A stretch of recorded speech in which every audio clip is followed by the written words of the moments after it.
അസ്സലാമു അലൈക്കും വറഹ്മത്തുള്ളാഹി വബറകാതുഹു. ബിസ്മില്ലാ വൽഹംദുലില്ലാ വസ്സലാത്തു വസ്സലാമു അലാ സയ്യിദിൽ മുർസലീൻ വആലി കുല്ലി വസ്സഹാബത്തി അജ്മഈൻ അമ്മാ ബഅദ്. സ്നേഹം നിറഞ്ഞ പഠിതാക്കളെ, ഇസ്തിഗാസയുമായി ബന്ധപ്പെട്ട് ധാരാളം സംഭവങ്ങൾ, ചരിത്രങ്ങൾ എല്ലാം നാം പഠിച്ചു കഴിഞ്ഞു. ഇനി നമ്മുടെ മദ്ഹബിൻ്റെ ഇമാമടക്കമുള്ള 4 മദ്ഹബിൻ്റെ ഇമാമിയങ്ങളുമായി ബന്ധപ്പെട്ട ഇസ്തിഗാസയുടെ സംഭവങ്ങളാണ് നിങ്ങളെ ഓർമ്മപ്പെടുത്തുന്നത്. ആദ്യമായി നമുക്ക് മഹാനായ ഇമാം അബൂ ഹനീഫ റളിയല്ലാഹു അൻഹുവിനെ കുറിച്ച് പരിചയപ്പെടാം. 4 മദ്ഹബിൻ്റെ ഇമാമിയങ്ങളിൽ ഏറ്റവും പ്രമുഖരാണ് മഹാനായ ഇമാം അബൂ ഹനീഫ റളിയല്ലാഹു അൻഹു. ലോകത്ത് ഏറ്റവും കൂടുതൽ ആളുകളുള്ള മദ്ഹബ് കൂടെ മഹാനായ അബൂ ഹനീഫ ഇമാമിൻ്റെ ഹനഫി മദ്ഹബിലാണ്. മഹാനവറുകൾ നബി സല്ലല്ലാഹു അലൈഹി വസല്ലമ തങ്ങളെ വിളിച്ചുകൊണ്ട് പാടിയ ഇസ്തിഗാസയൊക്കെ അടങ്ങിയ വളരെ പ്രസിദ്ധമായ ചില വരികളുണ്ട്. ആ വരി നമുക്കല്പമൊന്ന് പാടാം.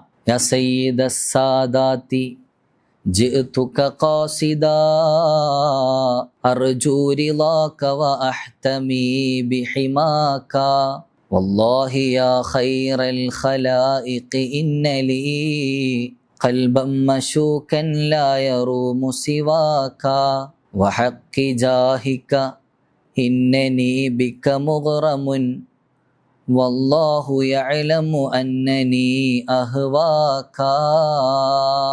ഇങ്ങനെ തുടങ്ങുന്ന സുദീർഘമായ വരികളാണത്.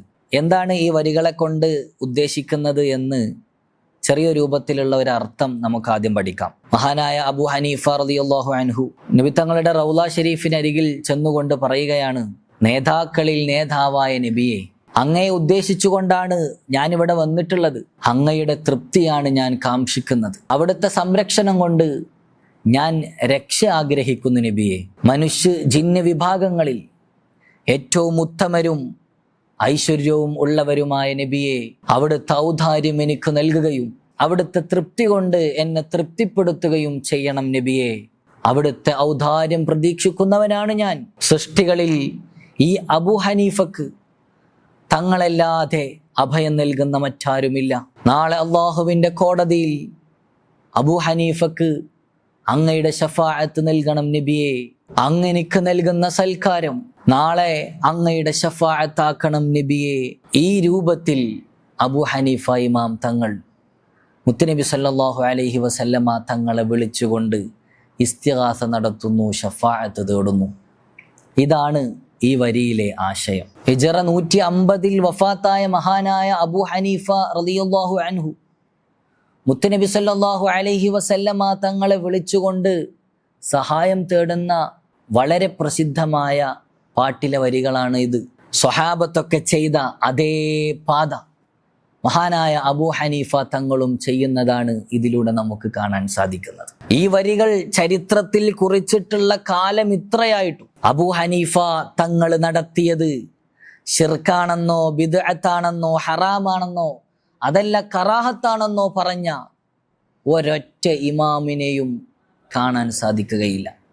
ഈ വസ്തുത നാം ആദ്യം മനസ്സിലാക്കണം. ഇത് മഹാനായ അബൂ ഹനീഫ ഇമാം നടത്തിയ ഇസ്തിഗാസയുടെ ഏറ്റവും വലിയ മകുടോദാഹരണമായിട്ട് നമുക്ക് മനസ്സിലാക്കാം. അതുപോലെ തന്നെ ഇനി മദ്ഹബിൻ്റെ ഇമാമിയങ്ങളിൽപ്പെട്ട മറ്റൊരാളാണ് മഹാനായ അഹ്മദ് ബിൻ ഹംബൽ റളിയല്ലാഹു അൻഹു. അവിടുന്ന് നടത്തിയ ഇസ്തിഗാസയുടെ ചെറിയൊരു ഉദാഹരണം കൂടെ പറഞ്ഞ് ഇന്നത്തെ ക്ലാസ് നമുക്ക് അവസാനിപ്പിക്കാം. നമുക്കറിയാം, മഹാനായ അഹ്മദ് ബിൻ ഹംബൽ റളിയല്ലാഹു അൻഹു ഇമാമുസുന്ന എന്ന പേരിൽ അറിയപ്പെടുന്നവരാണ്.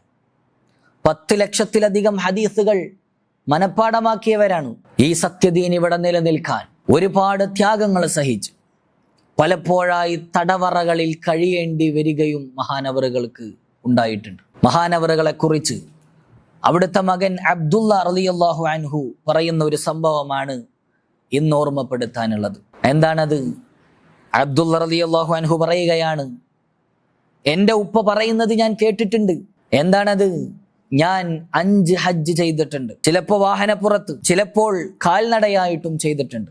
അതിലൊരു യാത്രയിൽ എനിക്ക് 3 പ്രാവശ്യം വഴിയറിയാതെ വന്ന ഒരു സമയം. പോകാനുള്ള വഴി മനസ്സിലാകുന്നില്ല. വിജനമായ സ്ഥലമല്ലേ, എങ്ങോട്ട് പോകണം എന്ന യാതൊരു ഉറപ്പുമില്ല. ആ സമയത്ത് ഞാൻ ചെയ്തത് യാ ഇബാദല്ലാഹി ദല്ലൂനി അല ത്വരീഖ്, ഓ അള്ളാഹുവിൻ്റെ അടിമകളെ എനിക്ക് വഴി കാണിച്ചു തരൂ എന്ന് അദൃശ്യരായ അള്ളാഹുവിൻ്റെ അടിമകളെ ഞാനിങ്ങനെ വിളിച്ച് സഹായം തേടിക്കൊണ്ടേയിരിക്കുകയായിരുന്നു. അങ്ങനെ എനിക്ക് വഴി കാണിക്കപ്പെടുകയും ചെയ്തു എന്ന് മഹാനായ അഹ്മദ് ബിൻ ഹംബൽ റളിയല്ലാഹു അൻഹു പറയുന്നത്, അവിടുത്തെ മകൻ അബ്ദുള്ള എന്നവർ ഉദ്ധരിക്കുന്ന ഒരു സംഭവം ഞാൻ നിങ്ങളെ കേൾപ്പിച്ചത്. അപ്പോ അള്ളാഹുവിനോടാണ് പ്രാർത്ഥിക്കേണ്ടത് എന്ന് നന്നായി പഠിച്ച, തൗഹീദ് എന്താണെന്ന് നന്നായി മനസ്സിലാക്കിയ മഹാനായ അഹ്മദ് ബിൻ ഹംബൽ റളിയല്ലാഹു അൻഹു വഴിയറിയാതെ ബുദ്ധിമുട്ടിയ സമയത്ത്, ആരാരുമില്ലാത്ത സമയത്ത് അദൃശ്യരായ അള്ളാഹുവിൻ്റെ അടിമകളെ വിളിച്ചുകൊണ്ട് യാ ഇബാദല്ലാഹി ദല്ലൂനി അല ത്വരീഖ്, ഓ അള്ളാഹുവിൻ്റെ അടിമകളെ എനിക്ക് വഴി കാണിച്ചു തരൂ എന്ന് പറഞ്ഞുകൊണ്ട് ഇസ്തിഗാസ നടത്തുകയാണ്. നോക്കൂ നിങ്ങൾ, മദ്ഹബിന്റെ ഇമാമിങ്ങളിൽ പെട്ടവരാണ് ഈ ഇസ്തിഗാസ നടത്തുന്നത്. ഈ സംഭവം ധാരാളം കിതാബുകളിൽ കാണാം. മഹാനായ ഇമാം ബൈഹഖി റളിയല്ലാഹു അൻഹു അവിടുത്തെ ശുഅബുൽ ഈമാനിൽ, ഇബ്നു കസീർ തങ്ങൾ അൽ ബിദായത്തു വൻ നിഹായയിൽ, ഇബ്നു അസാകിർ തങ്ങൾ താരിഖു ദിമഷ്കിൽ ഈ സംഭവങ്ങൾ ഉദ്ധരിക്കുന്നത് നമുക്ക് കാണാൻ സാധിക്കും. ഈ മഹത്തുക്കളെയെല്ലാം തിരുത്താൻ മാത്രം കഴിവുള്ളവരാണോ ഇന്നത്തെ പുത്തൻ വാദക്കാർ? ഏതൊരാൾക്കും മനസ്സിലാകുന്ന രൂപത്തിലുള്ള എത്രയോ തെളിവുകളാണ് ഇത്തരം സംഭവങ്ങളിലൂടെയൊക്കെ നമുക്ക് മനസ്സിലാക്കാൻ സാധിക്കുന്നത്. അല്ലാഹു സുബ്ഹാനഹു വ തആല ഇതൊക്കെ പഠിച്ച് നമ്മുടെ ഈമാൻ വർദ്ധിപ്പിക്കാനുള്ള കാരണമായിട്ട് ഇതൊക്കെ മാറ്റി അനുഗ്രഹിക്കുമാറാകട്ടെ എന്ന് ദുആ ചെയ്തുകൊണ്ട് ഇൻഷാ അല്ലാഹ് ഇന്നത്തെ ക്ലാസ് ഇവിടെ അവസാനിപ്പിക്കുകയാണ്. വരും ദിവസങ്ങളിൽ മറ്റുള്ള നമ്മുടെ മദ്ഹബിൻ്റെ ഇമാമായ ഇമാം ഷാഫിഈ റളിയല്ലാഹു അൻഹു, അതുപോലെ തന്നെ ഇമാം മാലിക് റളിയല്ലാഹു അൻഹു, ഇവരെക്കുറിച്ചൊക്കെ അവരുടെ ഇസ്തിഗാസയുമായി ബന്ധപ്പെട്ട സംഭവങ്ങളൊക്കെ നാം പഠിപ്പിക്കും ഇൻഷാ അല്ലാഹ്. അല്ലാഹു തആല തൗഫീഖ് നൽകി അനുഗ്രഹിക്കുമാറാകട്ടെ. വആഖിറു ദഅവാനാ അൽഹംദുലില്ലാഹി റബ്ബിൽ ആലമീൻ. അസ്സലാമു അലൈക്കും വറഹ്മത്തുള്ളാഹി വബറകാതുഹു.